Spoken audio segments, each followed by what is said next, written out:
You're tuned in to Steve Megatron on Altered Geek Unlimited.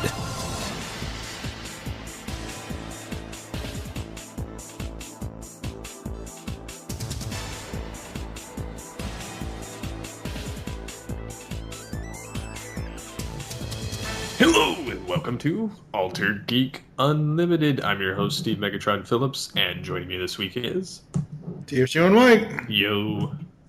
Yo. This is episode 149. That's right, the total fan experience. And all of you, we are disappointed with 95% of you. The other 5%, thank you so much for commenting. The rest of you, you all get coal in your stockings for Christmas here in July. You said coal. That's right. But anyways, yes. So, where would you like to start with this kind of time warp back to the beginning of Altered Geek? for one, I'd like to comment about the art. Okay. And how much it's warped and changed since the beginning. Right. I was going through it trying to find ideas for new art. And the old stuff, how often I changed the logo, or just the stuff surrounding the content, or the fonts for the text of the title of the episode, or how much crap I could see if I could fit in there, was amazing. Some of the art was utterly horrible to look at, and some of it was based on the date it was recorded, solely on that, and then I started going to just episode titles. Yeah. And then well, you said to me off air earlier before we recorded this, you said, I'm going back and looking at the old art, and I'm like, dude, don't. Some of it's not that bad. I like how simple it is. Right, yeah. And you're kind of going for that more simple look in the future, so... Yeah, and then I've seen, there's probably, 9 different variations of the logo in there alone. Wait. You went through 9 logos in 3 years, and how many logos have we had in 7 years overall for GCRN? I've gone through more logos for AGU than I have for GCRN. I had almost double the amount in my little document that I put together of all of them. There's still ones not in that I've made since I made that. It is just further warping of the same image. Right, yeah. The original font is totally different than what I use now, and I've been using this font easy since probably episode 1. Let's see where, because I have it pulled up. 120, 130. No, I changed it after that. It was close to. It was 145. It was 151 that I changed the logo. We haven't gotten to 151. Or not 151. Episode 50. Oh, okay. I changed the pod art and the logo. Right. And then the colorations, and then I added that green globe to it. Right. And then I changed it. It's been changed several more times since then, but yeah. Including the title of the show, it doesn't know whether it wants to be unplugged, unleashed, unlimited. Yeah. That was part of the thing that I said about the episode 50 art. We do 4. Not 50, episode 150. Next week, folks, is episode 150. What I told Steve off air was have 4 titles: Unplugged, Unleashed, Unlimited, and Ultimate. Yeah, I'm probably not going to do that. No, I know. But I'm still torn between two different featured banners, but right. And it's mostly over the aesthetic of where the logo is placed and how it's placed. Mm-hmm. Well, I think the cool thing with the current, the pod art stuff, the orange with the white background with your avatar that TV's Mr. Neil made you, and it says Altered Geek Unlimited in the orange and the blue, and get Altered Geek Geeky. I think with that, you can use your multiple variation colors of yourself that you've made since Neil made you the thing. Yeah, I keep changing the avatar. Yeah. Also, this recent change to it, I figured out how to digitally create a new utility belt. Cool. So it doesn't look as crappy as the one that was there. And so yeah, I did that. I don't know, within the last week, and then I used the creator that I made all of my characters for the Altered Generations, and I made a orange lightsaber. Cool. And I have attached it to the character, which will actually be in the new pod art or in the new something on the webpage anyway. But yeah, very cool. Very couldn't cool. help it. I like the orange lightsaber. Yeah, it don't matter now. George Lucas can't sue anybody. No, but Disney can. They're an evil or beast. Yeah, true. Very, very true. At least they're not like Hasbro and trademarking the word Prime. Oh, let's not even go there. That's for an episode of All Things Transformers. So what is Amazon going to do? Yeah. Okay, so since you brought this up, now I know this is gonna. I'm not gonna curse, but I just want to warn people. I'm going to talk about something that's somewhat sensitive. So if you have, not very good constitutions, fast forward about 3 or 4 minutes here.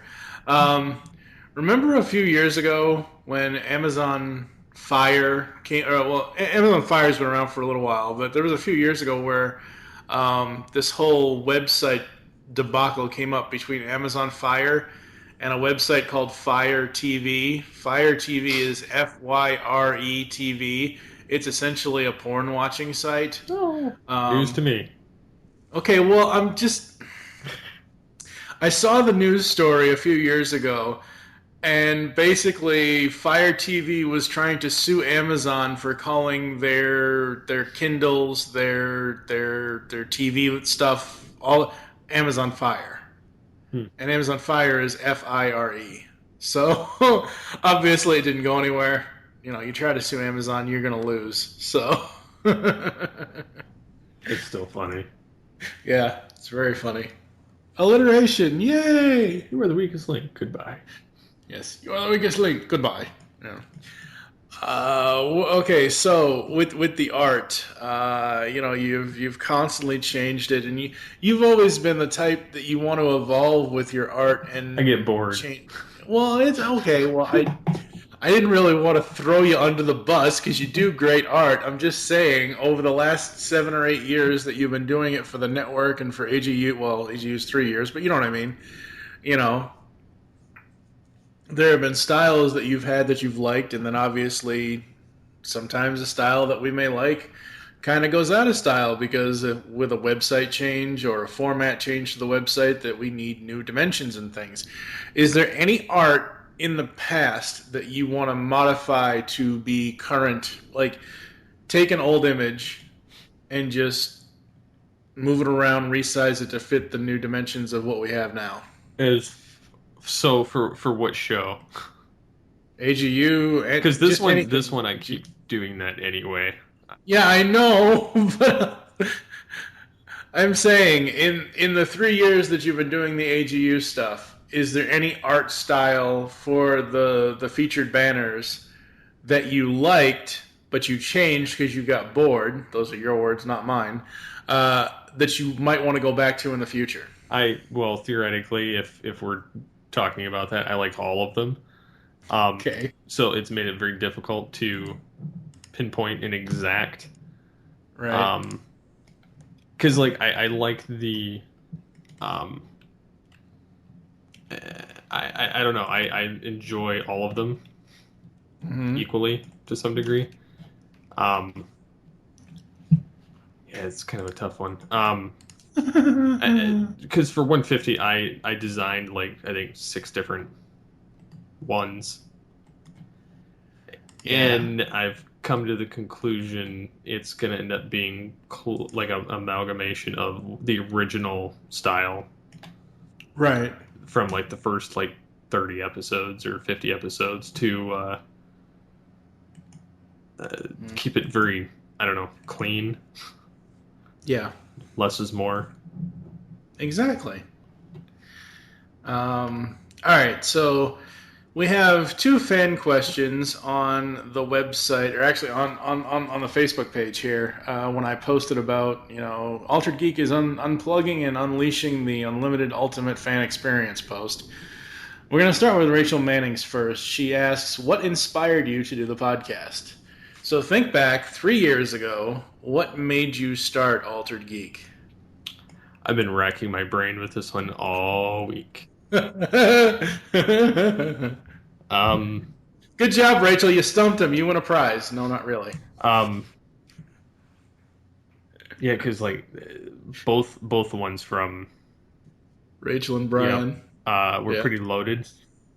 Yeah, we'll get to Brian's closer to the end of this show because that's more of the future thing. Yeah,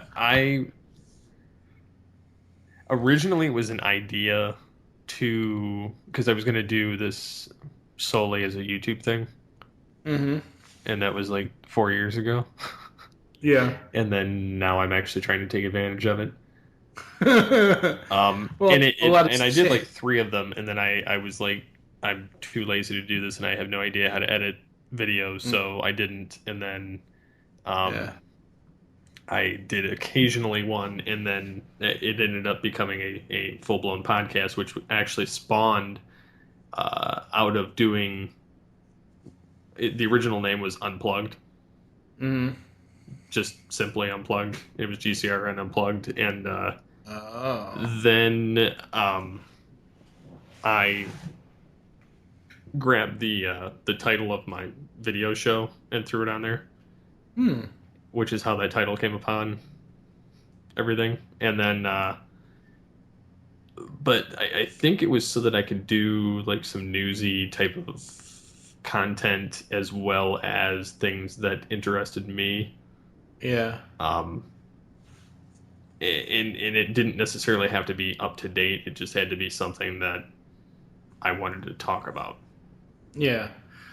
I've said this for 3 years. You have your voice on the network all the time, but, sometimes you don't want to talk about certain things, or if we're doing a movie on MWire that you don't care about, or if you're not interested in the cartoon on Tooncast, or, you're not into comics at the time, you know what I mean? So I think when you started this show, it was for you to get your voice out there and just talk, like you said, talk about the stuff that you wanted to talk about. And it kind of keeps me from having to be pigeonholed into a specific show. Right, exactly. Which is another issue I was having, and I still struggle with it now. The review shows, I like them. It's one of our staples, but at the same time, I don't want to do them.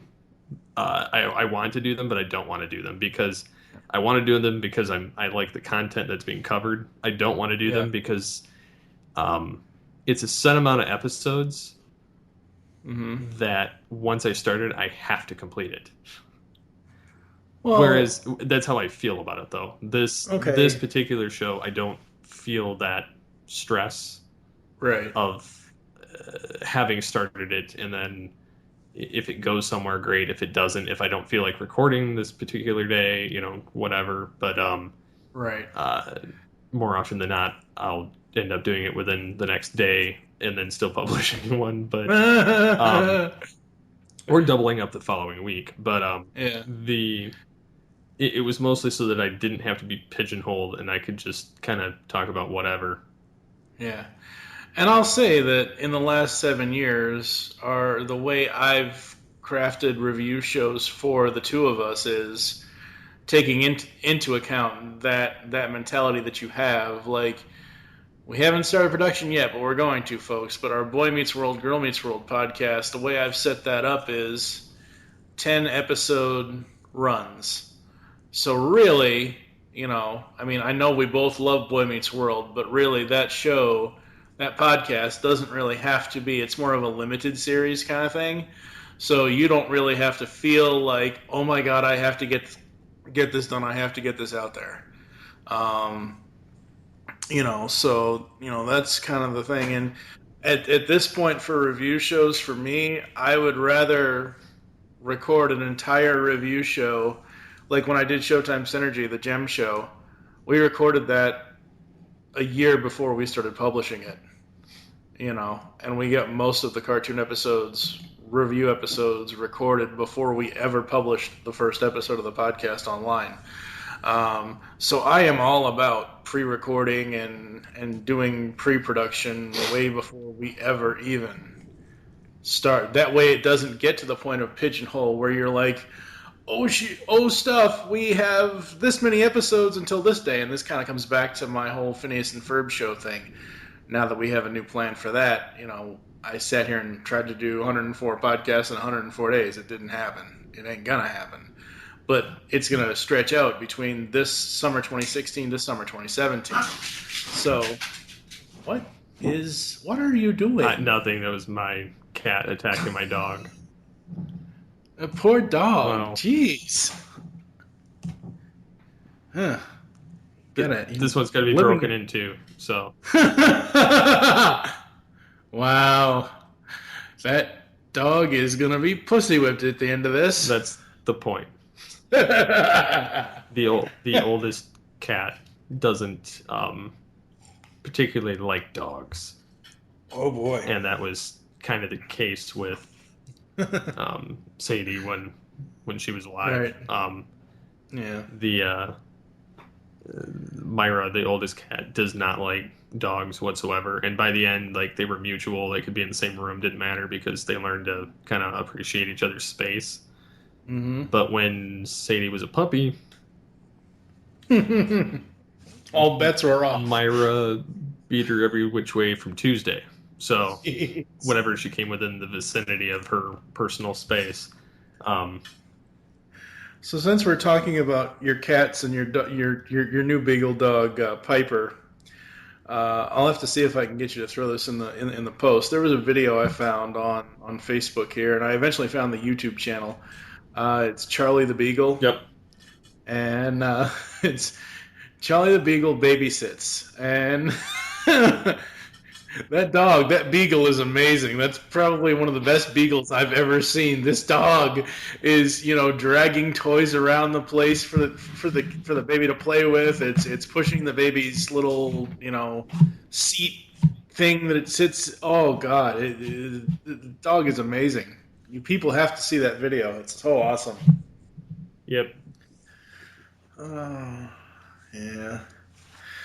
All right. So, in 3 years, is there an episode or is there a topic that you've ever wanted to revisit? That's another one I've been trying to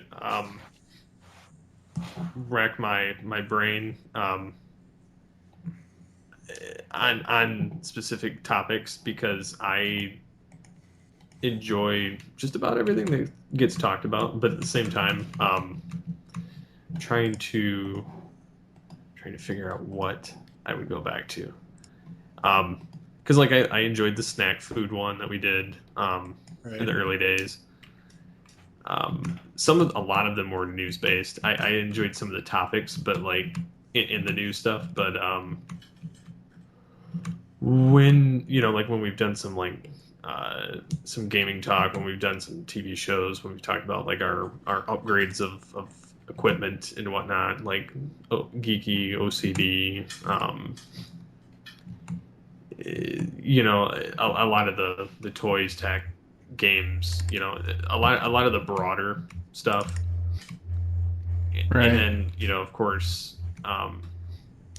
I've got a whole slew of new topics that we can touch on, right? Which you've seen, obviously, but yes, I've seen them. Nobody else has seen them because we want them all to be surprised. Well, some of those were takeoffs of some of the art while I was looking through it. Right. The dream of a future concept thing. Mm-hmm. That was based off another one where somewhere in the Middle East they were planning on building that kind of futuristic city. Right. Because I was looking at the art, trying to decipher things from it, or there's a lot where a lot of it is like literally BVS and Justice League, but and Arkham. But I mean, there's been some general ones. I don't think I would do like segments of ATTF or Headshot again. You mean in Altered Geek or? Yeah, it's yeah. Well, ATTF, we've got a whole new plan for that. yeah. So Well, that's that came back from the Nether area. It always comes back from the Nether area. You've been reviving that show for 8 years now. We've been reformatting it and transform and transcend and all that stuff. So you talk about topics of old or topics of the new coming up. And you say about the dream future. I know this isn't the topic for this episode, but when you talk about that, first thing that pops into my head: as long as there are hoverboards and Jaws still looks fake, I'll be fine. But like the car one, we actually touched on recently, and that was one that we did within the first year. Right. It was like episode 34, and then we did it again in like 146 or 147. And then, yeah, I mean, there's been some other, TV type stuff, like, and then a lot of talk about renewals, or controversial topics such as comic characters mutating, which I enjoy rehashing because it's fun to get a debate going. Okay, so I know I'm off the rocker here a little bit, but there's this news article floating around Facebook. Have you've seen the 1991 Rocketeer movie, right? No. Okay, well, I know about it though. Okay, so apparently they're going to be doing either a sequel film or a reboot. Just do a reboot. Well, part of the story is that the new lead is going to be a female African American lead. The way the story reads, isn't that like the Iron Man? Yeah, kind of. I don't know. The way the story reads is it doesn't seem like it knows what the hell it wants to be. Either it wants to be a sequel, remembering the old characters and then moving on, or a complete reboot. Well, if they're going to reboot it and do it like that, that's just pandering. Because at this point, they're trying to pull the Ghostbusters formula with the whole thing. And not that I have a problem with them flip-flopping things like that, because they were new characters and whatnot. Right. So that I didn't particularly have a problem with, because again, new characters, even though they were not, from what I've read, were not as fleshed out as they should have been. Yeah. Again, I have not seen it, so I'm not making that actual judgment call. But I just, at this point, I think they're pandering to try and because they're doing an Ocean's 11 reboot with. Are they really? With an all female cast. They're doing. There's a lot of flip-flopping, either of orientation or gender in everything at this point. And I don't like the thing about Sulu and Star Trek. I didn't that didn't affect me whatsoever, because I just saw it as like an homage to the actor. I saw it as an homage to the actor, and plus Sulu in the Abrams verse is a different timeline Sulu. So I thought, and I think I told this to you off air, I said, oh, well, maybe, I seriously doubt this will happen, considering Mr. Takei is vehemently against this move. But I'm like, oh, well, maybe they can bring the old Sulu in to talk to the new, kind of like what they did with the Spocks. Sadly, Mr. Spock, the original Mr. Spock, is no longer with us. May he live long and prosper and rest in peace. It was tasteful how they took care of that in the movie too, but yeah, I have not had a chance. I've seen Ghostbusters. I have not had a chance to sit down and watch Star Trek Beyond yet, because of the fact that before we recorded this, all the day long that we were planning up to this recording, I was editing the other Altered Geek episode that people would have heard yesterday. So.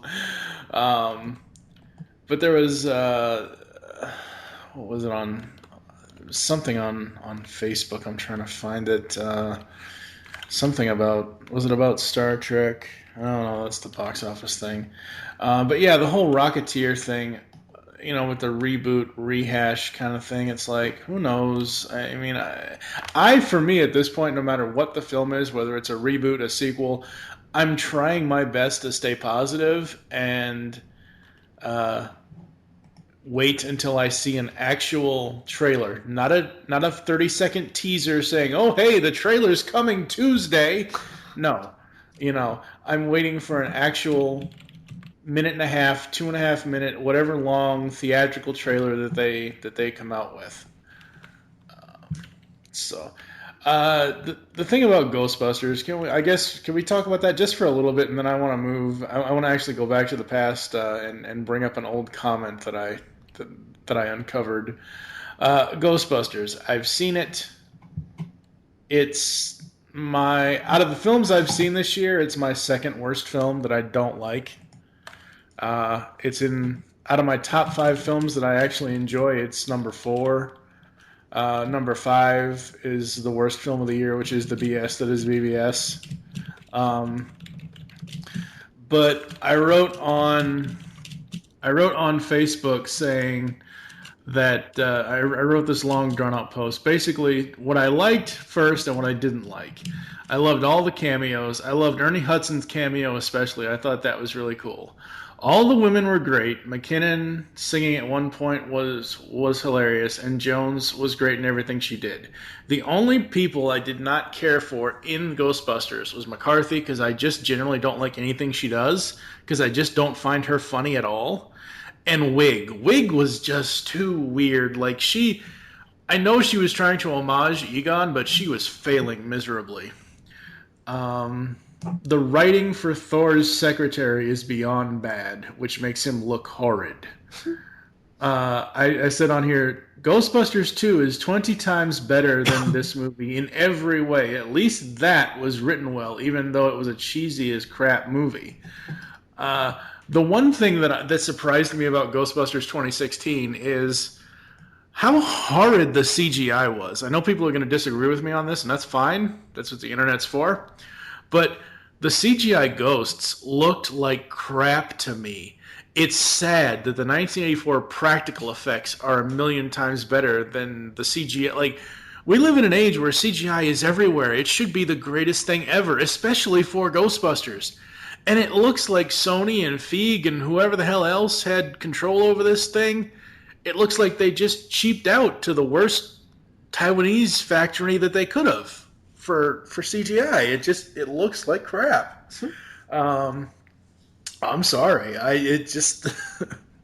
So my closing here, and we can move on. So those are my thoughts after seeing the film. Let's never speak of this again. And for the love of Zool, please, no sequel unless you can TMNT out of the shadows it. By this I mean learn from the mistakes of this film and have a better crafted story in the sequel. Well, I think everybody's problem, besides the fact that if they were getting mad over the character swap, because again, that didn't bother me. Was the fact that I was reading everywhere that their characters were hollow, and not planned out as well as the original. Right. But it was still a fun movie, is what I was hearing. So, I don't know. I don't care either way. Yeah, to each their own. Because I may watch it. I don't know. I'll eventually watch it. It's not on my have to check out list. It's like I said, it's on par with me with the Suicide Squad movie, which I have no interest in. I have some interest in the Suicide Squad movie because it looks kind of badass and fun, but my real interest in that is Batfleck, honestly. Well, did you hear they're going to have the Flash in it too? Oh no, I didn't hear that part because it's supposed to show how the villains get put in jail. Oh, and so okay. Boomerang's going to get locked up by the Flash, and Joker and Harley get locked up by Batman. By Batman, that makes sense. All right, so let's Scooby Doo end this kind of thing. And go back 3 years ago. This was on, I believe, this was the very first episode post. I didn't actually write down the episode numbers. I just copied the comments out of each one. What, the This is stages of grief? Yeah, well, hold on. This is from Epicurious of Citadom. This is 3 years ago. Love the stages of grief you went through when talking about Batfleck. Rejection, denial, anger, bargaining, and you almost got to acceptance. My favorite snack is Pringles. Just so easy to eat, less of a mess than a bag of chips, and so many awesome flavors. That one I still, even 3 years later, I disagree with him because Pringles they're good in a pinch when you need something, but that recipe has changed over the years. Well, like in 19, I think that those were for two different episodes, I want to say. Unless, oh no, they weren't. no, That it wasn't wasn't. the first episode. That was like episode 5 or 6. Okay. Because that's the one that I had. I just looked at the art. So, but yeah, that's when they announced Affleck, I believe. Right.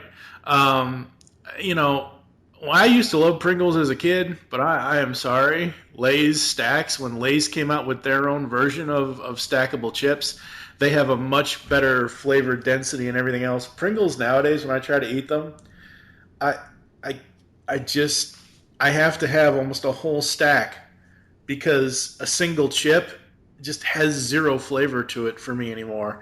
His question here. Well, for me, as far as that's concerned, I do enjoy Pringles, Yeah. but I would prefer Lay's Yeah. stackers that come in the can Yeah. over the Pringles because to me they're not tasteless, but I only eat the original because I don't care for the other flavors. Right. That's the same way I am. And the original doesn't taste bad to me. I prefer the Lay's because it's not as salty. Oh yeah, Lay's. They say that Pringles is less greasy than an actual bag of chips, and that is true. But I mean, Lay's one Lay's. ups that. Oh yeah, it takes it to the whole next level. Premium I actually Pringle. did.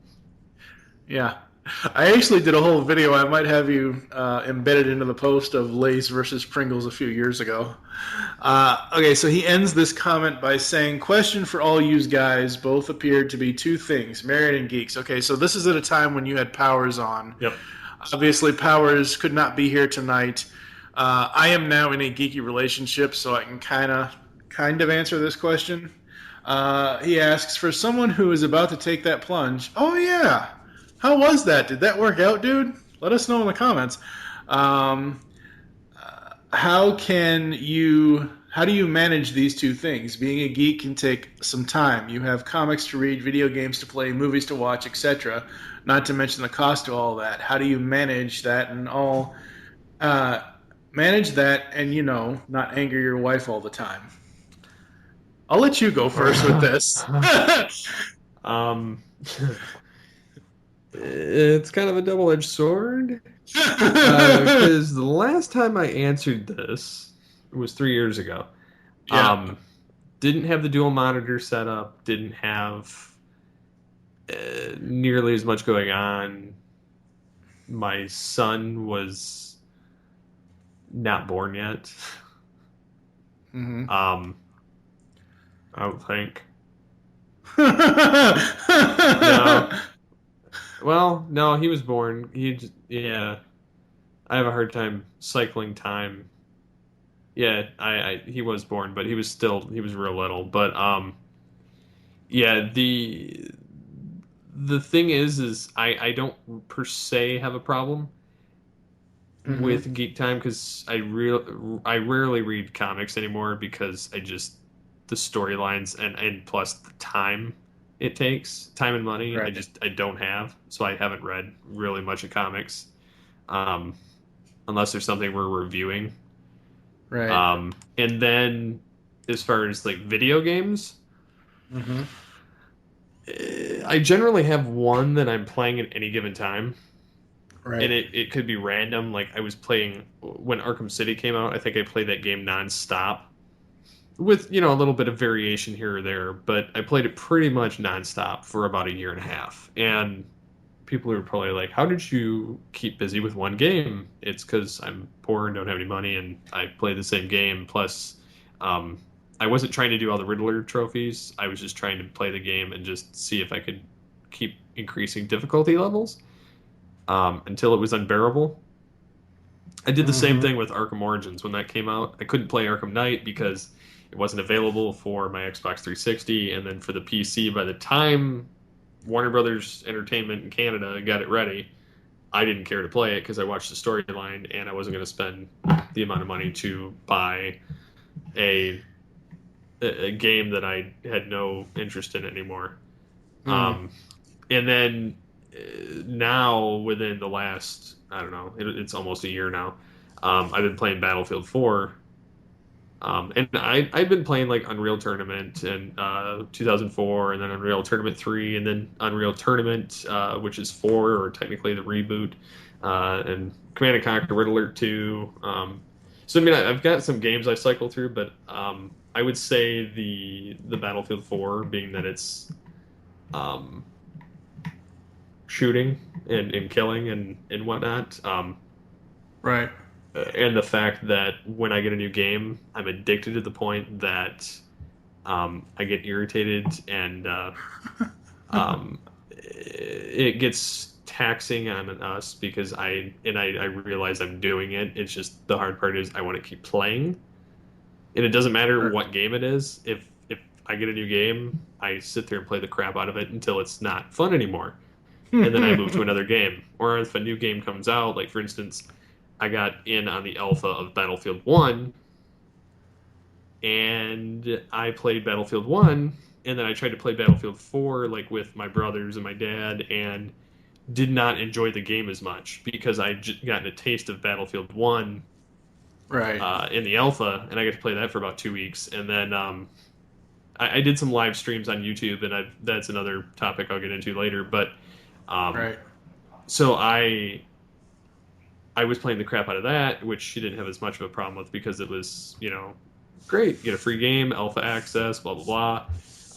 But the other one, because I want to play periodically, like 2 to 3, there was a time I was playing like 5 nights a week, which I could see is annoying because I don't actually go to bed until it's like I get 4 hours sleep a day, and then it ruins my work week, and then my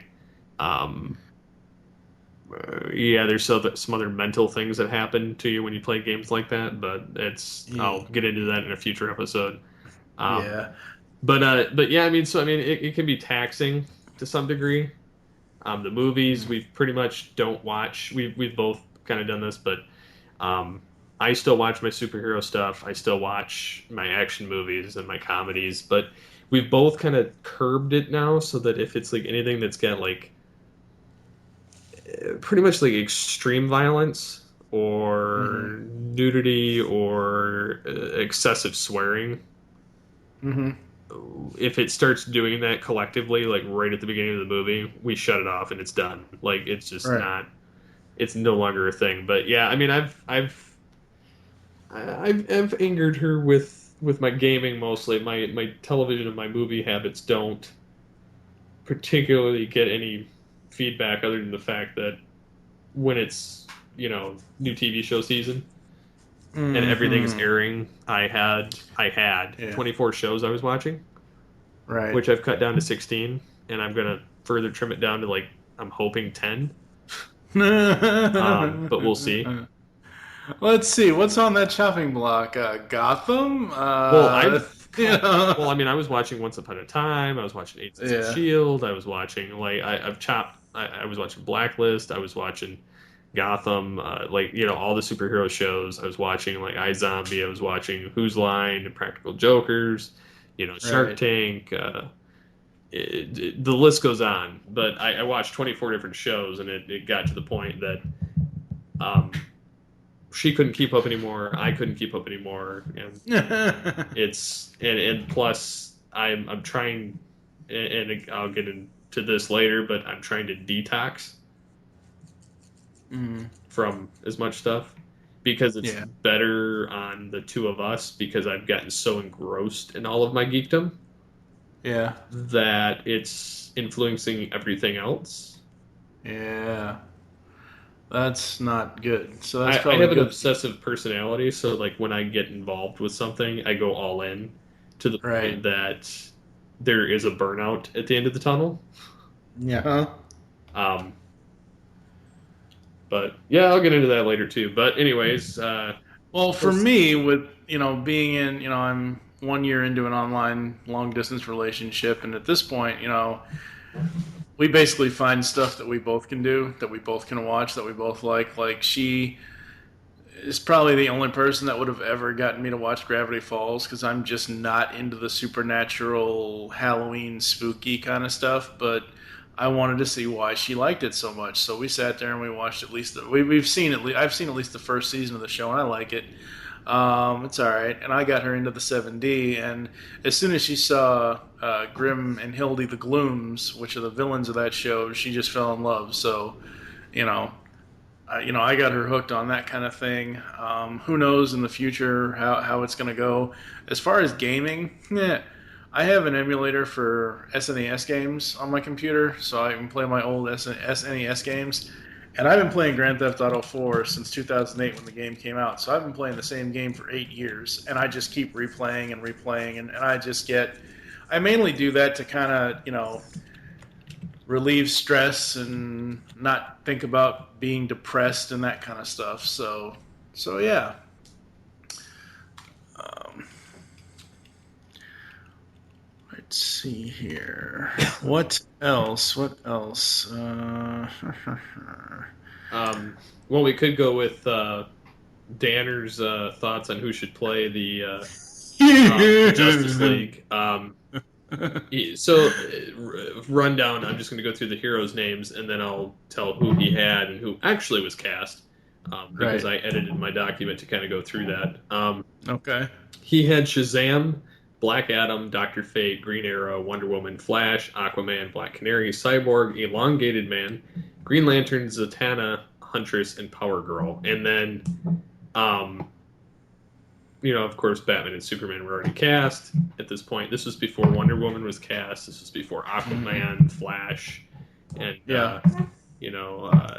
it's funny because they don't have Aquaman on here. Oh yeah, they do have Aquaman. Yeah, Never mind. he does. But anyways, Wow, that's some interesting casting considering who's in the Wonder Woman. Whoa! Yep. All right, so I'm gonna go through the list. Shazam, he had Patrick Warburton. Yeah, I didn't really see that, but they don't have Shazam yet. Black Adam, The Rock, which I think he was confirmed at that time anyway. Yeah. Dr. Fate, he put Hugo Weaving, and then you were like, no. The Matrix guy, Mr. Steph. Yeah. I would be fine with him playing Dr. Fate, being that it would be his face would be covered up, and it would be a voice role, and he would have to be monotone, which he was better in the Matrix than he was in anything else. So, okay, so just really quickly, he was pretty damn good as Red Skull in First Avenger. I mean, he was pretty damn good. I'll give you that. Anyway. Yeah. But it's not like I was going to bring up Megatron. that's why they hired Welker after Twitch. Yeah, that'll show you. Twitter. Walker's coming back for more. Green Arrow, he had Nick Offerman, which I would have never seen playing Green Arrow. No. His casting choices so far are highly dubious, and it fails. Yeah, that's definitely not it. But Wonder Woman, he had Carrie Ann Moss. Yeah, no, that's the Matrix. You know, that's the Matrix chick. That's Trinity. Boo. Nope. They got, obviously, Gal Gadot, which there was rumor that of a few different ones, but some of them were associated with Marvel at the time. Right. And I'm actually glad that they went with Gal Gadot, despite everybody complaining that she didn't have the chesticles to go with it. I think she looks good as the character. Yeah, she does. So I'm fine with that casting that they did. The Flash, he had Ben Foster. Mm-hmm. Obviously, they have Ezra Miller. Yes. They should have gotten Grant Gustin, but whatever. Yeah, I'm in agreement with that. Same thing with Green Arrow. They should have had Stephen Amell. Yep. So going down the list, he had Aquaman as Chris Pine, who obviously Captain Kirk. Steve Trevor is actually Chris Pine instead of Aquaman, who is Jason Momoa. Yeah. I love the end of that trailer. So I hear you can talk to fish. I hear you can talk to fish.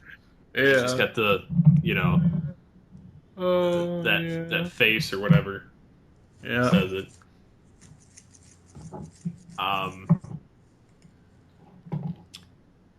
But so he's got then he has Black Canary as Isla Fisher. Mm-hmm. Cyborg is Michael B. Jordan. I could so see that if he wasn't already a crappy Human Torch. Elongated Man is Jim Parsons. I just cackled at that when I saw it. I'm like, oh my god, Sheldon is Elongated Man. That would so work. Green Lantern, I am assuming he means Hal Jordan as Jensen Ackles, so a supernatural kid. Kristen Ritter, the chick from Don't Mess with the Bee and Apartment 23 and Breaking Bad, and Jessica Jones is Zatanna, which that's out at this point now that she's Jessica Jones from Marvel. Yep. Olivia Wilde is Huntress, I could see that, and Power Girl Katie Sackhoff. That could work. That could work. Yeah, I wasn't. She's got the headlights for any that. of his male castings on here was not a fan of. Oh, come on. Okay, have you ever seen Elongated Man? No. Okay, there's an episode of... I'll have to point it out for you to watch later. There's an episode of Justice League Unlimited on Netflix that you can watch. But Elongated Man is kind of like... Give me Plastic Man. Screw that guy. Well, yeah, he's essentially similar to Plastic Man. But just seeing the name and seeing Jim Parsons' name, like, yeah, I could so go for that. That would be awesome. It'd be so funny. So, should we talk about Mr. Dragono? I don't know if he changed his name or something, because we haven't heard from him in years. The one thing I want to talk about on I forget who it was. Yeah. But there was an incident. Oh no. On one of the podcasts, and oh no. We offended somebody. Oh no. Somebody. Oh no. And it was between you, me, and Dodd. Oh, and well. It had to do with our thoughts on who should. Somebody was disagreeing. I think it had to do with the awards. We were talking about my opinion of the fact that people were getting mad at me for my opinion on that The Flash deserved to be the #1 superhero show. Oh, okay. And the way it came off was like I told everybody to screw off, which wasn't my intention in any regards, because everybody's opinion is equal and correct in their own mind. Like, I might be biased on it, but it's my opinion. Right. And so, what I was basically trying to relay was, I'm not wrong in my opinion. To me, it's my #1. But to you, it might be something different. Like, you might enjoy Daredevil more. Or, Okay, so let's just go ahead and go through the rankings. For me, at this point, after the first 2 seasons of Flash, that is still my #1 superhero show. These are out of the ones I watch. These are not all of the... because I don't watch all of them. So these are just the ones I watch. Flash is still #1. Supergirl is pretty much my #2. Daredevil is #3. I do love Daredevil, but I view Daredevil and the Netflix stuff different. I don't compare that to the same way I compare the broadcast shows, because the broadcast shows, they're spread out, where Daredevil, you watch a whole season in one sitting. But if I'm just doing an overall list, Flash #1, Supergirl #2, Daredevil #3, #4 is Arrow, and #5 is Gotham. And I'm sure as soon as the next... Oh, no. Actually, I take that back. I'm sorry. No. I forgot about one. Wow, I have to redo that whole thing. Flash is 1. Supergirl is... Flash is 1, Legends is 2, Supergirl is 3, Arrow is 4, and Daredevil is 4 and Arrow is 5. Yeah, fuck off. Forget Gotham. Gotham doesn't exist. All right, so for mine, Ew. I would have Flash number 1. Yeah. I'd probably put Supergirl as number 2 because it's different. Okay. And it's not been in the same universe, so it's my only gripe with it was the tiptoeing around Superman, which obviously they've since changed because the image of Superman floating around with Supergirl is now out there amongst the interwebs. So if you're looking for that is out now. And then I would put Legends as my number 3 because I enjoy the time travel aspect and some of the characters involved. And their growth together as a team, and they're having constantly something going, getting out of whack with the whole thing. And then you have, I would probably put Arrow, because I enjoy it, but a lot of the storyline has just been utter crap over the last 4 seasons. And I mean, there've been good episodes, don't get me wrong, but like, I've not fully enjoyed it. It's like I always say, season 1 and 2 are awesome and epic and really cool, but season 3 was a complete downer, and season 4 it was like, hey, this week's episode is great, next week's episode sucks. They did have Constantine and Vixen, so that was cool. No,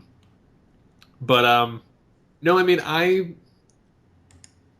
then I would probably have Gotham as my last one because I don't watch any of the Marvel. Yeah. And I have no interest in them. I've tried watching them. I've given them like 3-4 episodes a piece. Just don't care. Like, it's not... And plus, with me trying to slim down my show count... Right, it's not helping that you have... They aren't important enough to me. Right. For the second tier and third tier characters that they have to pay attention to it. And honestly, animation and television, DC's got it locked down anyway. So I have not had any confidence in the television. The television on Marvel is weaker than their films, just like the opposite is true for DC. DC's films are weak by comparison, although they might turn that around with the awesome Wonder Woman and Justice League coming out. From what we've seen from the trailers so far, they look good. Time will tell. Yeah, very true. But, yeah, as far as the casting, though, that's kind of my thoughts on it. Yeah, the casting. Oh, boy. So, before we get into more comments... About, as of this recording, about an hour ago, our good buddy that I've interviewed a couple of times on the network, Jim Sorensen, posted on Facebook, looking at some amazing Beast Wars Uprising artwork. And I commented and said, new or classic? And he just replied about a half hour ago, new. So apparently we're getting new Beast Wars stuff. We better. It's only the 20th anniversary of the show. Yeah. And then with them coming out with the Masterpiece Optimus Primal in October, which I have mine pre-ordered and coming because I traded in all of my open Transformers that I had to get that figure. I traded in my Optimal Optimus. I traded in quite a few other characters. It was just one that I had to have, and now they're coming out with a Masterpiece Cheetor, which will be, I'm sure it'll be obviously cheaper, but I'll play that bigger and see what I can get rid of at that time to get my hands on it. But yeah, I mean, I'm more stoked now, and I'm hoping that they get Megatron Masterpiece, right? Because that's at this point, I wouldn't go after the Cheetor. I want to because it's going to be show accurate. just like my 30th anniversary Rat Trap and Waspinator that I have. Yeah. And it would go really nicely together. But but yeah, I mean, I'm hoping that Beast Wars gets a lot more stuff out. Yeah, that would be cool. So again, from 3 years ago, I don't remember which post this was on. Freddie Savage made the comment. Episode 34. Talks about photos. You mean driving? No, photos. Freddie Savage. Where is it? Freddie Savage. It's below the driving one. It's below Connor Murphy. Oh, okay. He says, "Am I the only one who still is amazed how photos work? Just the concept taking real life imagine and capturing it into a photo boggles my mind. The more I think about the science that it goes into. I mean, when you think how easy we can take photos now compared to what we took back in the day." Now, the interesting thing for him on this comment is the second half of this. He says, "One question that has been going into my head is, what does it mean to be a geek anymore? Does having geek culture so ingrained into popular culture in a way ruin it? It feels like it's no longer special. I once felt like I was a part of a unique community. Now I kind of feel just like everyone else." It's and I got this idea because somebody posted this in the comments last episode when we were talking about the speedsters. Right. I feel like we've been in this exclusive club for so long by ourselves and getting picked on, made fun of, and all this, and enjoyed these things genuinely for years, that now that it's mainstream and everyone wants to join the membership club, and it's gone from like a Sam's membership of you have to pay to get in, to like a Walmart, they let anybody in, and I'm not trying to say that to be negative towards anybody that's like discovered these things through like the new feature films or any of the stuff like that, because Right. it's great that they've helped pump money into these things that we enjoyed, that helped bring them into the larger light. But I kind of agree with that it's so ingrained now that it kind of there's such an oversaturation that everybody gets a taste of something they enjoy, but there's a lot more complaining going on online because you have all these people that have social media to complain about it, whereas like back in the day we all had to contact companies or had to send them letters, or we had to it's gotten super easy for these people to like run their mouth essentially, and everybody's reviewing this stuff and everybody's doing Yeah, everybody's reviewing everything, and that's kind of why, I mean, we still have our review podcast, and I'll still always do the review podcast, but, like, I'm so done with written reviews. That's one of the reasons why I created the La La Land Lounge over on Geekcast Radio, so I could do audio reviews and discuss with myself and other friends that like soundtracks the stuff that La La Land Records does. But, like, I am so beyond writing a review for a film or a television show or whatever else. I'd rather sit here and come up with unique topic ideas. That's why I started my new series From the Desk of TFU and Mike. I've got one about being helpful. I've got one that I actually wrote on my old blog called 1 Year Later, Changes of a Lifetime. I've got one about being a single geek versus being in a geeky relationship, and my latest one, which will be out by the time this is out, it's all about for the love of art, whether that's photos or art prints or comic books or video games. Yes, video games are art, people. Movies, television, whatever. So, like, I'm more at this point, and now, I mean, I have been negative on podcasts before, and I'll probably still continue to be negative on podcasts at times, but I'm kind of trying to live in the positive at this point because there's just so much negativity. Yes, I might have an initial reaction to the fact that, somebody from Sesame Street who was a classic actor on the show got released. Well, he wasn't the only one. No, all the old cast got squeezed out because it was a money thing. Yeah, I understand that. I get that.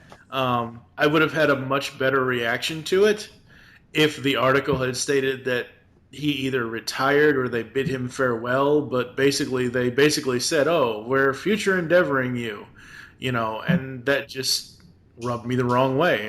Hey, I'm sorry. I'm not going to go on and on and on about it. So, But no, I mean, like, I feel like being a geek is not special anymore, and I feel like, yeah, because everyone thinks they're geeks. well, now. and I feel like, I mean, yes, I'm still like, even at work, I'm the go-to person for anything superhero related, anything film related, anything television, because to some degree I know about it. And usually when it comes to like any of the, when it comes to gaming, my family comes to me because I know about it before they do. Even though like it's funny because a lot of people send me links for things, and granted, occasionally somebody surprises me, like today with you know Scanner 51 sending the Superman and Supergirl image. I hadn't seen that yet at that point. Yeah. But like just about everything else that I get is something I've already come across, like either earlier in the day or the week. And so like it's kind of funny, but it's funny you bring that up because after, and I know I'm sitting here kind of promoting something that I'm trying not to. After my For the Love of Art post, I'm going to do one called I live on social media. My cot is over there in the corner. Because I'm the same way like you, where I'm on Twitter, I'm on Facebook, and I catch 99% of my interests immediately. I need to block politicians. I'm getting tired of seeing that across. I'm watching my Twitter feed like as we speak because like I wait for news articles, and like I leave Twitter up like 24/7. Yeah. Unless it's like Friday or Saturday, I don't have it up, but every other day it's up. And I'll bookmark stuff or like it to save it for later, and then I'll clear it out. But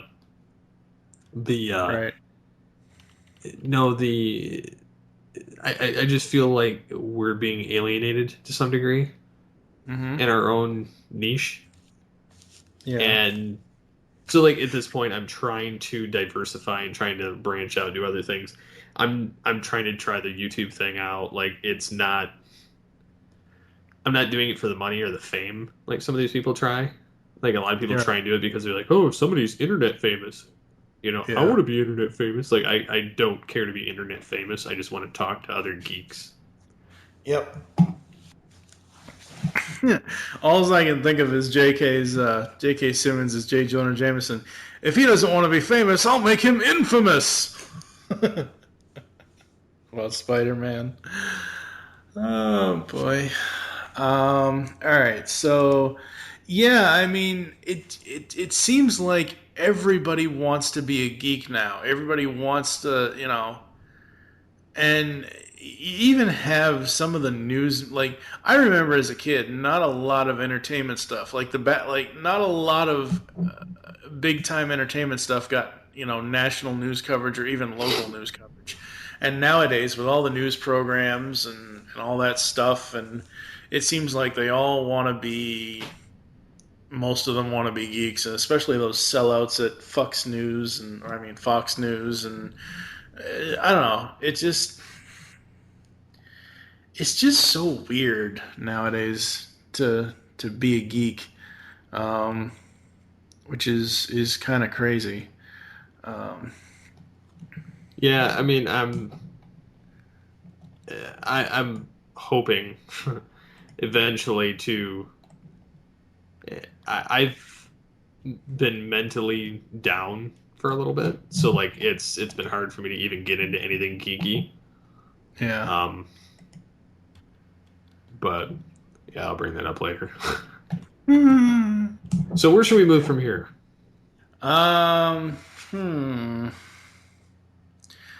Do we want to talk about... I'm trying to think here. Wow. I don't know. Do we want to talk about Brian's comment on Facebook? Yeah, we could do that. And then we could round out the show on that, and then Yep. call it a night. So he says, what do you see for the future of the show? And I'll start with that question, then move my way through the rest of it. Okay. Honestly, I'm unsure. Because on the one hand, I have this concept of things that I want to do and that I've been wanting to do that I just haven't, or I forget about by the next episode because I've got another set of things that I want to do. Right. But I do want to do more video content as opposed to doing as much audio. And I think the audio, as long as the fan interaction and the fellow geek interaction is strong, I would rather cover topics on the episodes that are of interest to everyone. Rather than do only the news. Like, obviously, we brought up a little bit of the news in this, but it kind of came up naturally. So I'd like to do more of that and less of the, bringing the news up. And I keep falling into this rut, and I don't know how. I get this. It's been off and on over the last year. I've not known.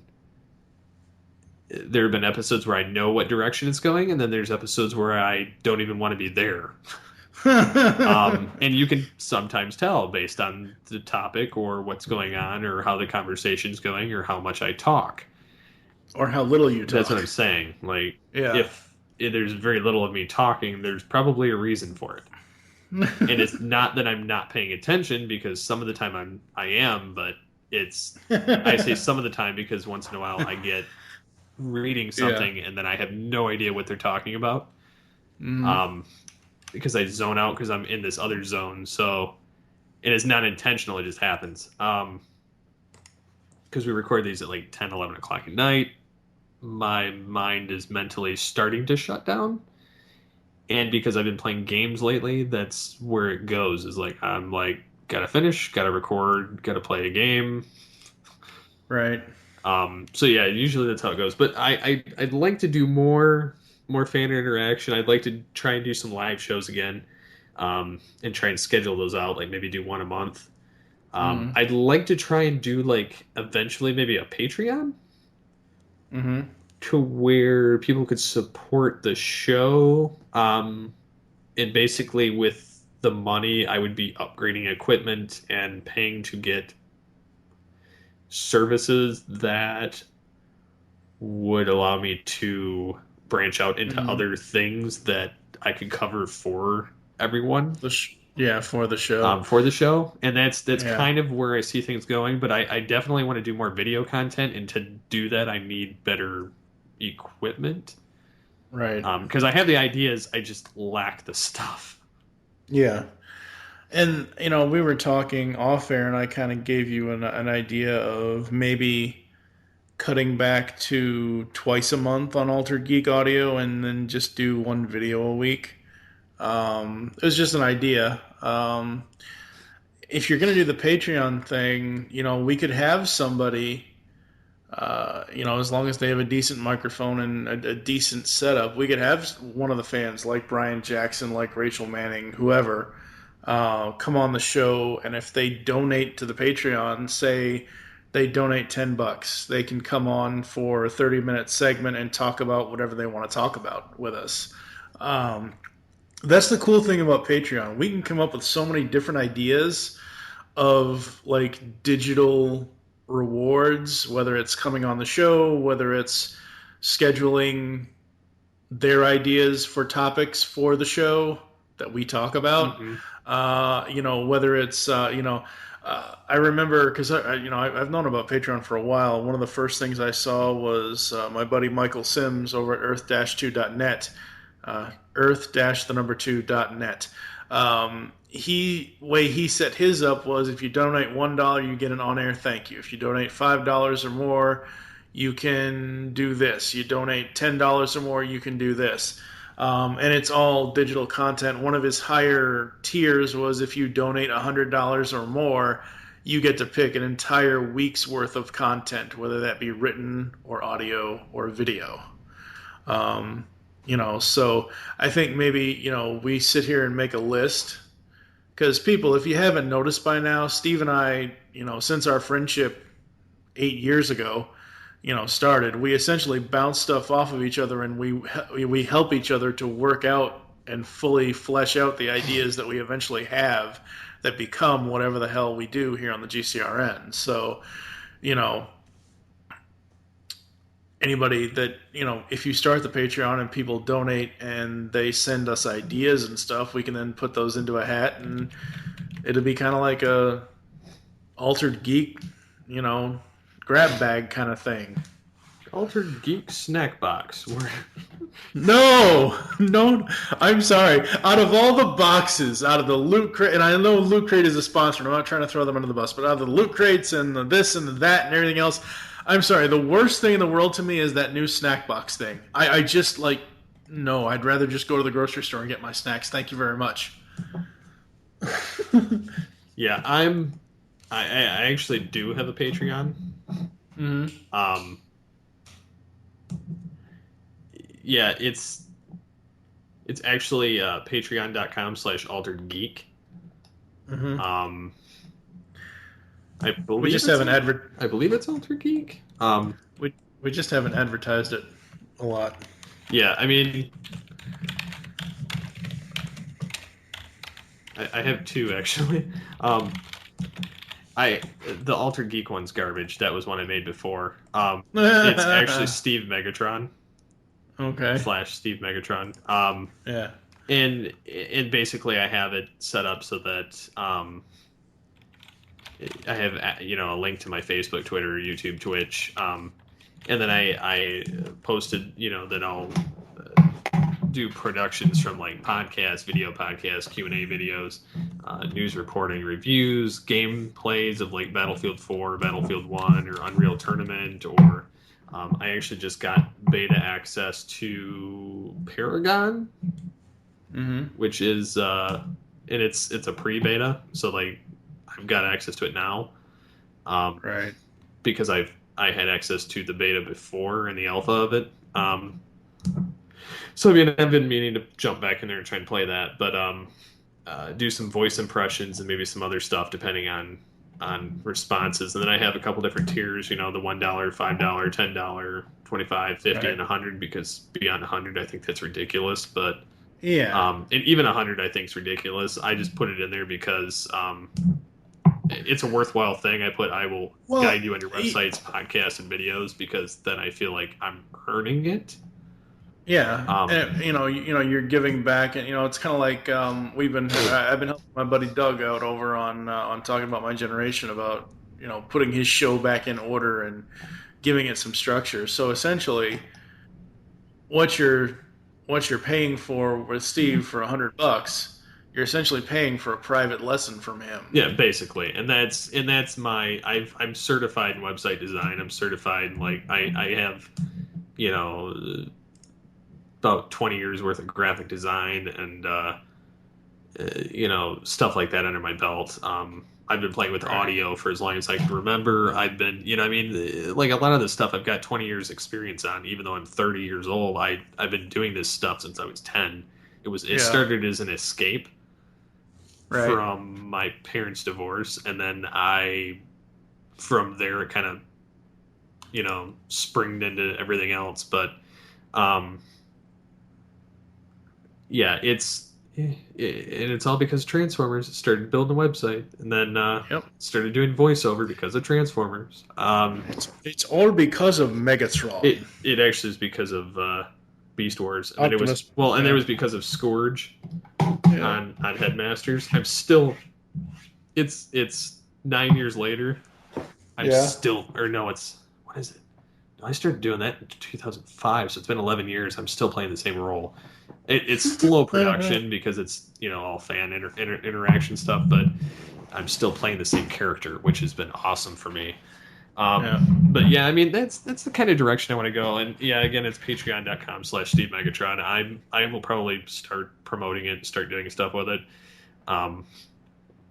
Because like I'd like to do that, but I don't. And if the tiers, there's something you'd like adjusted, just let me know, because I have no idea. This is like uncharted territory for me. I have no idea how this stuff works. It's like I feel like I'm getting passed by all these people trying to beg for money, and I've not been willing to bring myself to that point. And it's not. And it's not a pride thing. because like everybody's like, hey, sign up for my Patreon, give me money. And and some people like legitimately, I get it, like you know, and I should have done it a long time ago to try and build the audience. Yeah, but at the same time, like I guess it's like the humility of I do this because I enjoy it, because other people enjoy it. I don't do it to make a profit, but it would be nice to make a little bit of a profit to pay for a lot of the stuff, or to pay for more time to dedicate to it. Because honestly, I would love to make this my at least part-time job. Right. Okay. So here's the thing with Patreon. This is the way I've always viewed it, and this is the way that, again, my buddy Michael David Sims over Earth2.net told me. Basically, the way I view Patreon is a tip jar. Okay. You're not relegated. You're like, the way I view Patreon is, if we say at the beginning and ending of every Altered Geek, hey, we have a Patreon for the podcast, or Steve has a Patreon for the stuff that he's doing. If you like what he's doing, go throw some stuff into our tip jar, or, you know, whatever, that, you know, that kind of thing. So let's say, for example, and I'm sorry, Brian, I'm just using you as an example. Let's just say Brian Jackson absolutely loves episode 150, and because he loved it so much, he loved what we talked about, what we discussed, the conversation, the flow was good, and whatever else, that he then goes over to your Patreon and drops you $5. It's not specifically asking him, hey, can I have $5? It's saying, if you like this and you want to support the show and keep the show going, here's the tip jar. That's the way I view the Patreon thing. Yeah, I get it. Yeah. But yeah, I mean, that's as far as like some of the future of the show that I see. The second question, I guess you should read the questions, because it's... Okay. So, what has been your favorite part of doing the podcast so far, and least favorite part? My favorite part is talking about the content and conversing with people. And,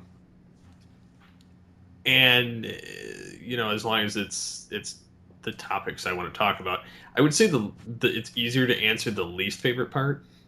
Okay. And that's probably because there are times when I probably shouldn't even be recording, but I'm doing it out of obligation. You should never, it's more so because I feel like I'm letting people down if I don't record, because they're expecting it every Friday. And you've been doing this for 3 years. 9 years. No, well, yeah, you've been doing AGU for 3 years, but you've been podcasting for 9 years overall at this point. You should be at a point in your life where you do not feel obligated to put out a podcast. You really, really should. Yes, AGU is a weekly thing, but if you need a week off, your audience is not going to abandon you. I mean, you know, look at never mind.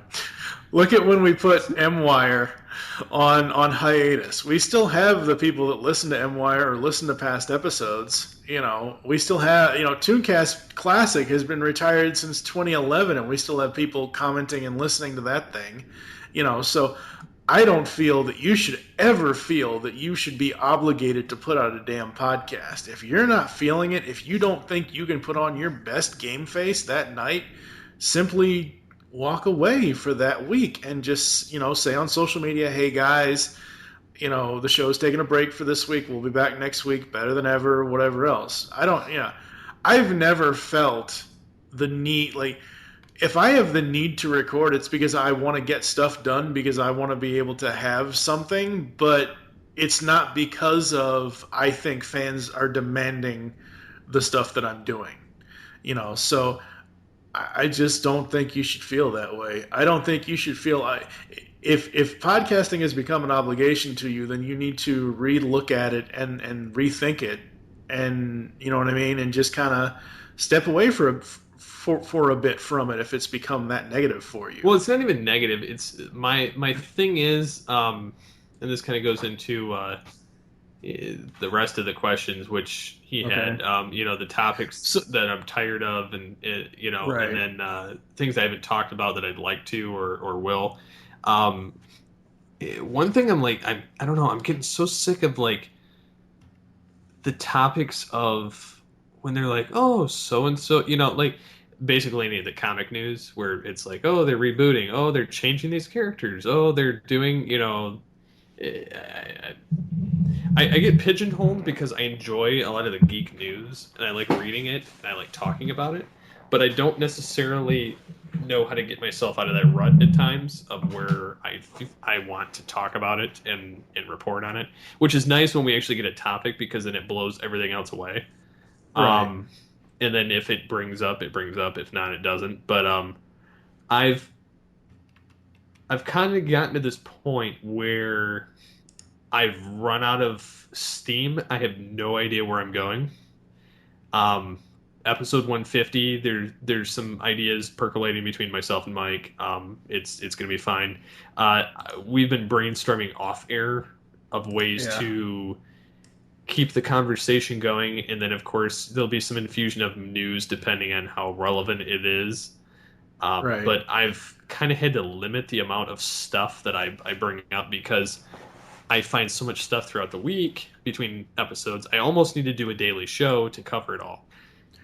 Dude, I'm telling you right now, if you get burnt out on doing a weekly show, trust me, I tried. Well, I'm saying like if I did like a 2 to 5 minute vidcast. Oh, video. Okay, video.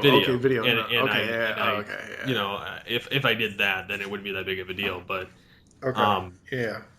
But like for a second there, I thought you were talking about audio because I've been there, done that. It doesn't work. You can't keep up. Well, that's the other thing is I want to start doing more video, and I want to do more gaming streams. I want to do more live streams. I want to do more like the news stuff. I want to do impressions. I want to do basically anything that I know how to do. I'd like to do even if it's maybe some tutorials or talking about like screenwriting or talking about my Altered Generations concept and some of the superhero class stuff I've taken. Some of these topics that I've got for the podcast could also apply to the video show. Absolutely. So I mean, there's ways that I can still tie them in, and if there's something I want to talk about that's relevant to whatever the news is in the geekdom during that week, I might start going the YouTube route with it because one, it'll get more notice based on the fact that it's a current event thing, and then two, I can hit that point and be done with it. Right. So I mean, in that regard, I might start doing that. But like, I'm planning on doing episode 150. Right. And then there was a point where I was debating whether I wanted to retire the show, retire from podcasting, or just put the show on hiatus. Yeah, or just put the show on hiatus. And I'm like, I don't know if I'm ready to hang up the microphone and headphones yet. Yeah. But I do need a break. And so like I will be going on vacation in mid-August. And so after episode 150, I'm taking the rest of August off. There would be no episodes. There might be video content. I will say that. There might be video content. I might have some Altered Geek news. I might have some impressions. I'm going to basically try and like backlog a bunch of stuff and then just edit like a quick intro on it, chop up stuff a little bit so that it's cleaner and to the point. I know YouTube likes to do these, YouTubers like to do the, jump cuts to the next. Oh, I hate. Unfortunately, I know that I'm going to have to do that to some regard, and I'm not going to do like the high energy, like, like, with my arms all up. Make it more of a fade than an actual jump cut, because I hate those quick jump cuts. Those quick jump cuts visually hurt my eyes. You know why they do that, right? I've been watching some video documentaries, some media documentaries, and I guess I'll bring that up in another episode because it's kind of interesting to me. Because it has to do with, and they had this professor going through and science guy with media. It has to do with like how the lighting hits your eyes, how the colors hit your eyes, how the change in action hits your eyes. Because what it does is it fires this particular diode in your head, that makes you stay glued to it, even though it bothers you. You stay glued to it, and it keeps your attention because of that reason. And so they use it as a tool to garner more attention and have people pay attention to it longer, even though normally you probably would have clicked off about the time it did the jump cut, which is when you get rebooted.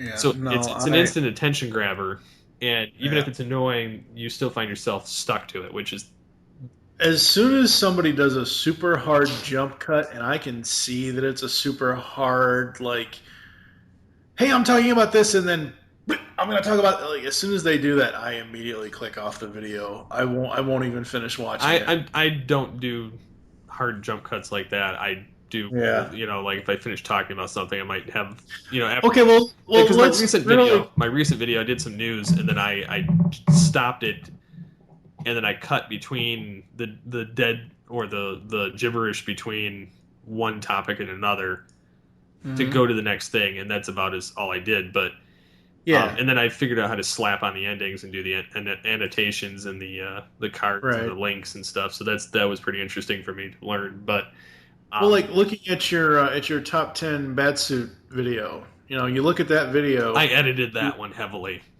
No, I know, okay, and I appreciate it, but that video basically has you fading from number to number, so it's not really a jump cut, and that's all I'm saying is the fade is your friend.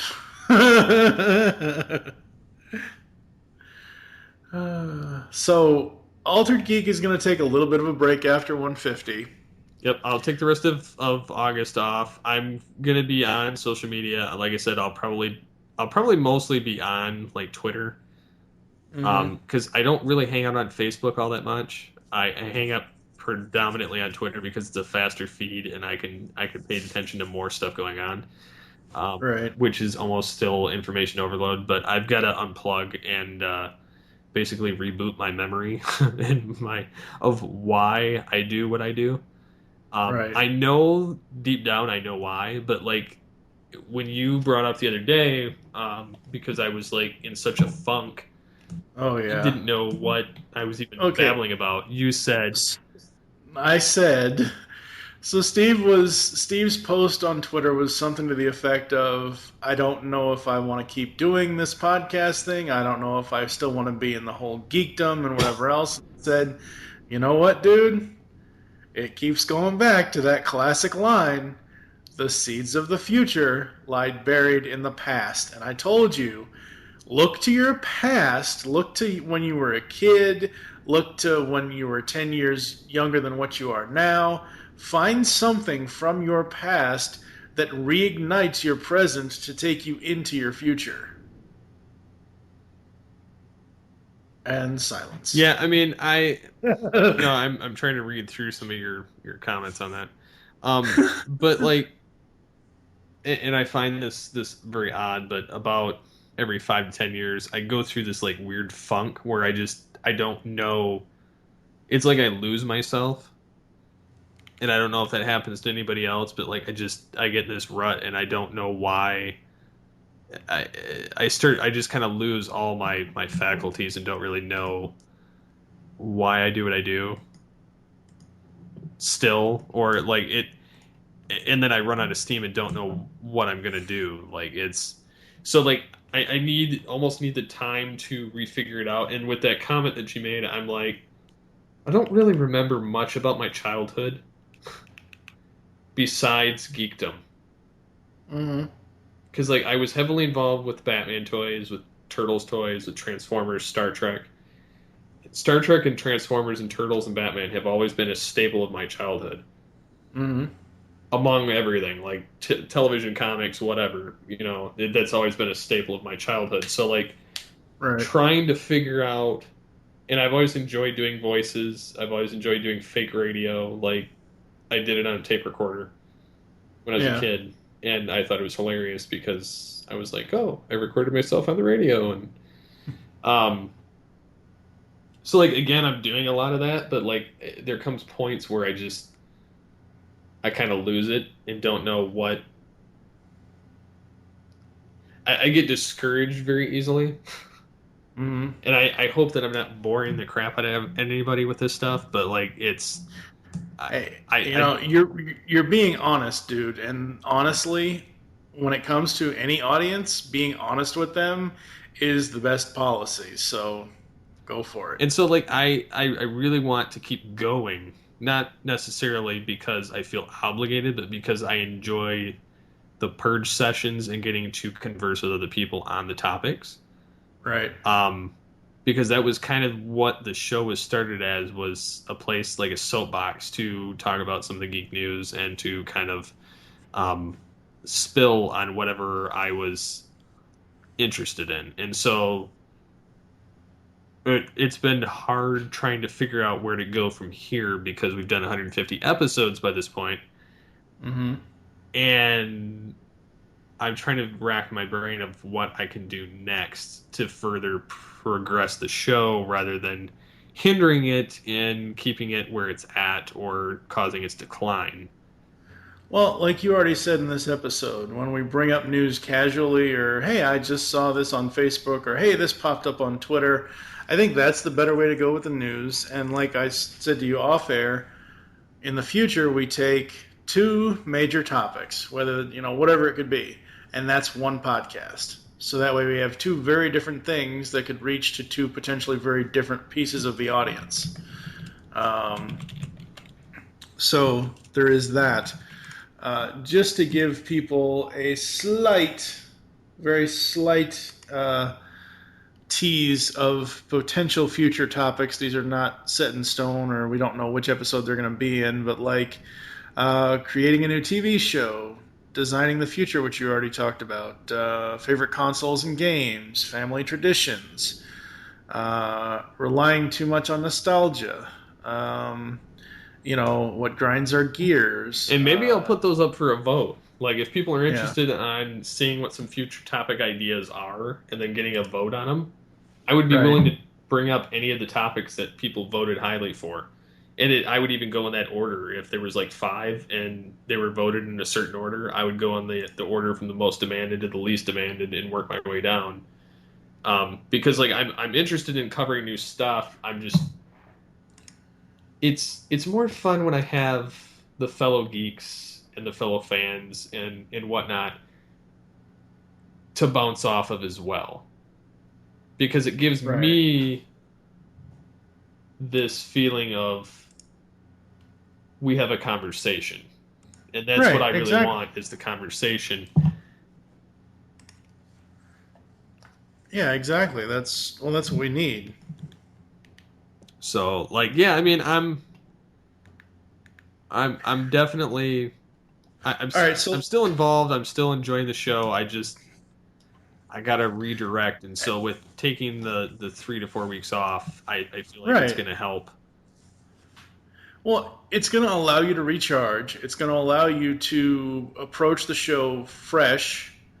One of the ideas I had for you was, and we can let the audience kind of decide on this. I know you guys love the every week episode, or most of you do, but I suggested to Steve, like I said earlier in this podcast, doing 2 Altered Geeks audio a month.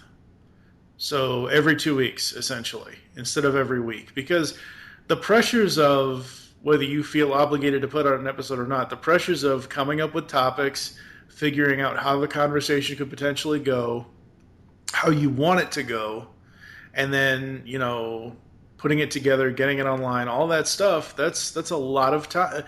People, if you have not podcasted before, like the whole McGillicuddy of podcasting, if you have not recorded, edited, posted, done the social media promotion, that takes a lot of time.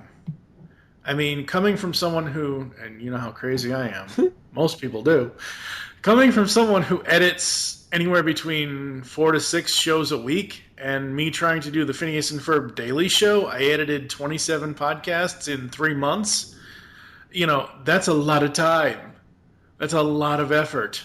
So what I'm saying is, people ask us or tell us in the comments of episode 149, the Total Fan Experience here, would you be okay with, or would you enjoy it more if we had 2 Altered Geek audio episodes a month with larger topics? Like I was saying before, we pick 2 topics per podcast. So episode 151 could be the pink elephant is flying over my left shoulder while the brown cow just jumped over the. You know what I mean? Like, we pick two big topics for that episode. So would you guys want one episode every 2 weeks with two very big topics in each of those episodes, instead of 4 episodes a month with varying news and other smaller topics? And what show length would you want to see? Like, do you want to see shorter show lengths? Do you want to see longer? Do you want to see, like, I mean, I know there's no right or wrong answer to this. I'm just curious either way of what people are thinking on the subject. Mm-hmm. Because there's some episodes where we go, like, 30 to 45 minutes, and there's some episodes where we go an hour and a half, hour and 45. So, I mean, yeah, like this one. And well, no, okay, well, yeah, but this is 149. This is supposed to be the total fan experience. We talked about at least 3 or 4 different fans' questions, comments from the past, and Brian and Rachel's stuff on Facebook. And again, to the rest of you, other than Brian and Rachel, and other than the comments we went back to the rest of you listening, for shame on all of you for not interacting with us and emailing us or leaving us voicemails and being a part of this total fan experience. For shame on all of you. I put a pox on all your houses. No, not really. But I know, right? I think on that note, we need to get the furb out of here. So yeah, let us know in the comments of this episode, what podcast time length do you prefer? 30 minutes, 45 minutes, an hour, 2 hours? What is the best time length for you on that? And let us know, do you want larger episodes but fewer releases? So essentially less is more kind of thing. Mm-hmm.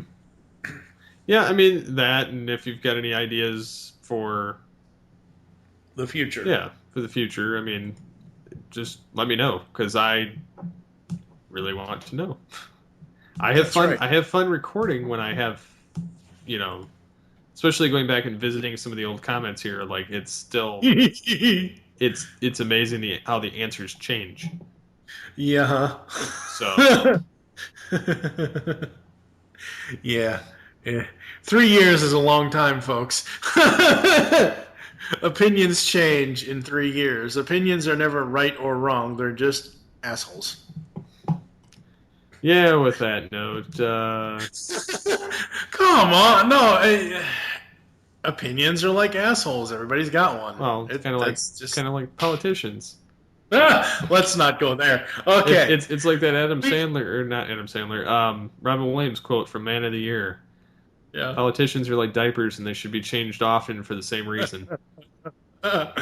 Yeah. I think at this point, folks, we are now trumping the Pence. So I think we need to get out of here. While I'm on that round of thoughts, somebody posted, and I reposted it. It says, "Why choose the left nut or the right nut?" And it's got Hillary on one side, Trump on the other, with their pointer fingers, and they're both yelling. And it says, "When you can have the Johnson." Oh. You can get screwed by them all. So I just thought that was hilarious. People have been... Ladies and gentlemen, shades of the old Beast Unleashed are coming out right now. I didn't even say it. It's a beautiful piece of art. It's a beautiful piece of art. Oh man, it's horrible, but it's funny. But yeah, I was, before this episode and before we close it out, I was playing. I actually was I wasn't live streaming, but I was playing on Stone Mountain 64, who's on YouTube, and he was the head of one team on Battlefield 1 at EA's panel for E3, and he does like these YOLO on the battlefield where he pretends he's actually on the battlefield and stuff. He was doing a little bit of that while we were playing. I was on his team, so it was kind of funny. I wasn't on his squad, but I was on his team, and his team got killed both times. I was on the opposite team the first time, but I played for like the first 45 minutes, and then we started recording this, and then it sounded off. So I'm gonna see what he said after that on the live stream. But yeah, it was pretty funny. Awesome. So All right, folks. Next up is the big 150. So Send in anything you want to ask or anything you want me to do or, yep. Underwater basket weaving, whatever. Megatron making a kilt for Barney. Yeah. Oh, alrighty then. Yes. Bloody, I can't take the pain. The Joker just going loony.